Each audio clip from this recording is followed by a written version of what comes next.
Today we're talking about the D780 versus the D850 for wedding photographers. Find out if the D850 will remain my main camera. I'm not gonna clickbait you to watch the end of the video. I'll just tell you right now, D780 is the winner.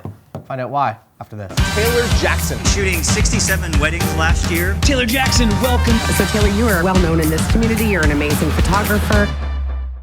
Welcome back to the studio.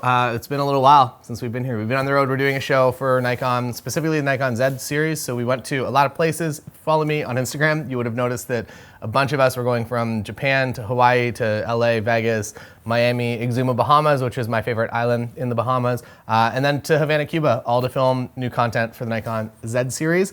And there are going to be a lot of videos. They will be coming out in March, April, and May, plus a bunch of other bonus videos. And in February, I don't know when yet, whenever I kind of get them all edited, I'll be releasing daily vlogs or almost daily vlogs of the trip. I tried to do them as we went, but it just became a little too complex, and also knowing that we were going to some destinations that internet was going to be a bit of a struggle. I didn't want to stress myself out with that, plus also filming the main production that we were there for.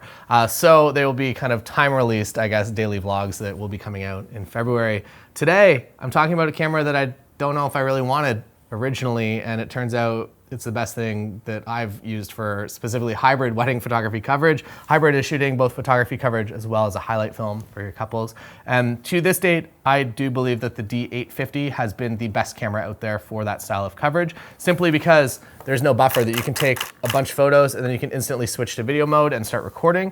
That it's not gonna, there's no lag time for writing to the card, that it's just kind of instantly there. That was one of my issues with Sony, was that basically like, you take a bunch of photos and you have to wait 10, 15 seconds for the card to write before you're able to start recording a video. Just because the buffer in the camera is slow. It's not the cards, it's the actual physical camera body. And with the D850, that completely, I guess, gets rid of that problem. And with the D780, it did some things that I didn't expect. So basically, we've been using the Z series for quite some time now, for at least the past month and pretty much for the past, I guess, year, for travel work. And then the thing that I didn't really expect with the D780 is that they put all of the technology that is in the Z series that we're just super used to for photo and video, and then they just kind of gave me an optical viewfinder, which is the best of both worlds. I prefer being a wedding shooter when I'm out there for 10, 12 hours, 8 hours, whatever it might be on a wedding day, to have an optical viewfinder. I find that it's just a better experience for me overall. I also find that I'm faster to catch action.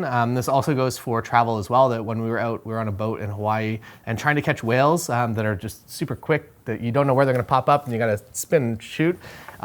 In those instances, I found that the Z series didn't really keep up as well as something like this D780. So if you're in the market for something that just kind of moves faster, I probably would recommend an optical viewfinder overall. This might be a controversial opinion. It's how I feel. I feel that I enjoy it more, and also coming back to the D780, they kind of nailed the perfect balance between mirrorless and optical viewfinder. So digital SLR, I don't mind the extra body size. It's totally fine. Like, I'm out there to photograph a wedding day.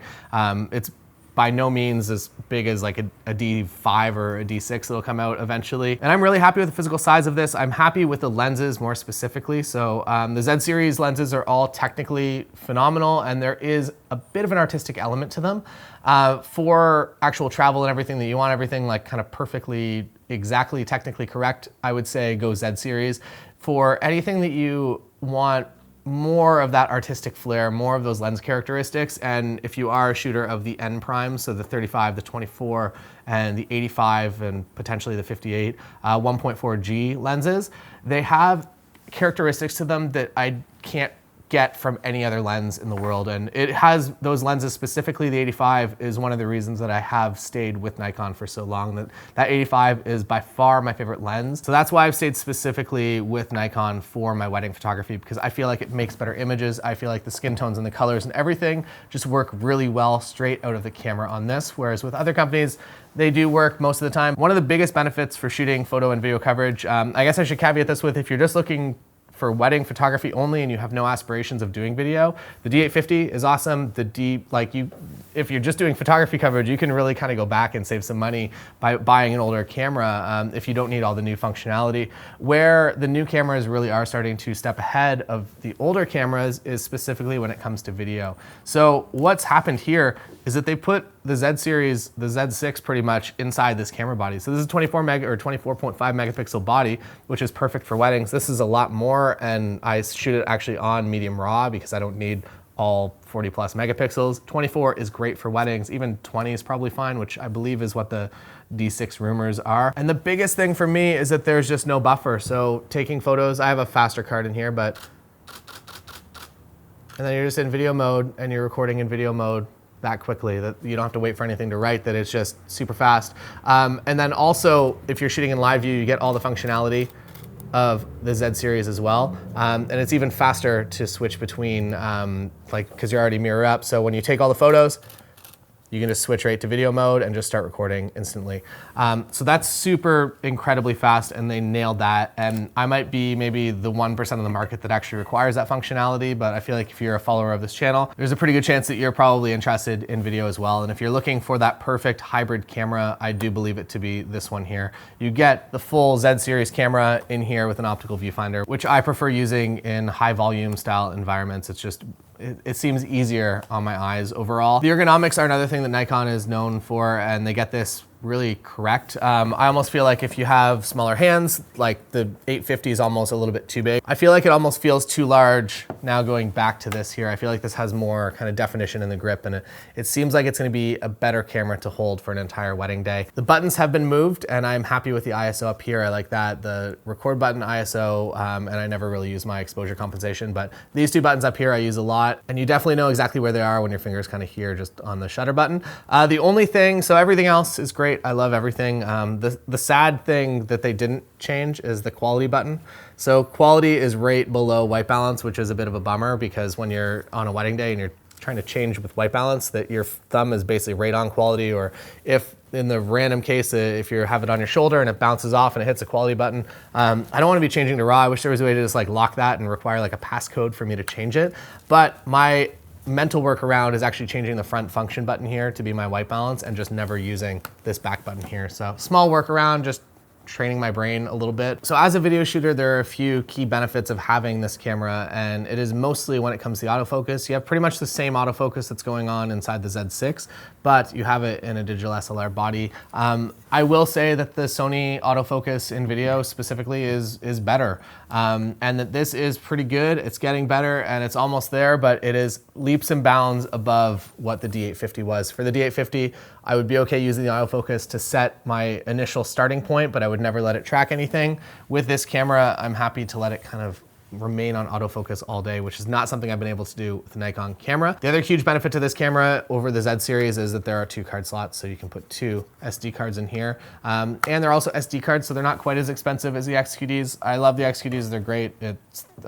There's no real difference. But I think by using just really fast SD cards in here to save a little bit of money, I have more SD cards than I have XQD cards. It's kind of hard when you're shooting a triple wedding weekend and you want to not just wipe those cards and reuse them the next day. It's kind of an expensive thing to do. SD cards a little bit cheaper. Fast SD cards also getting a lot cheaper. So the D780 is everything that my D850 does, plus a lot more. So if you are interested in getting into hybrid coverage or doing any sort of video, I would recommend this camera, the D780, over the D850. So at the end of the day, I'm probably not going to be buying 2 D780s. That seems kind of expensive since I already have this guy. But this guy right here, the D850, is going to be becoming my second camera body. So this is going to be my wide body. I'm going to have my 35 or 24 on that. And then the D780 is going to be my main body, which is going to have my 85 on it. The sad point, I guess, still that I was waiting for, that I was hoping that they would have put in-body stabilization, or at least kind of 3-axis or something into here. Unfortunately, they did not, which means when I'm actually shooting hybrid wedding coverage, I have to be using these Tamron lenses, so 35, 85. They're both great lenses as well, but I don't get the beautiful characteristics of these G lenses just yet. Over the next couple of weeks, I'm going to be doing a full comprehensive review on the D780 for wedding photographers, so wait for that.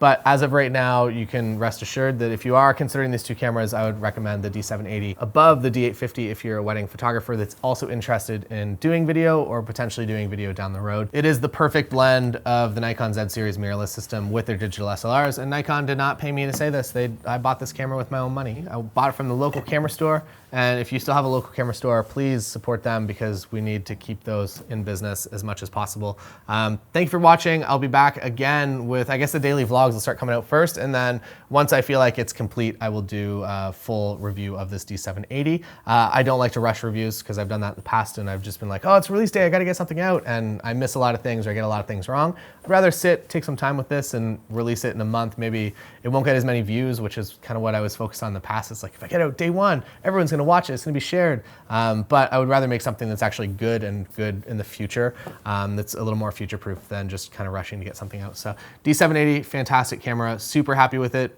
unexpectedly happy with it. Thought that I wasn't gonna need it, but very happy that I picked it up and it has become my main camera just like that. So thanks for watching and I'll be back again with some daily vlogs over the next couple of weeks. See you there.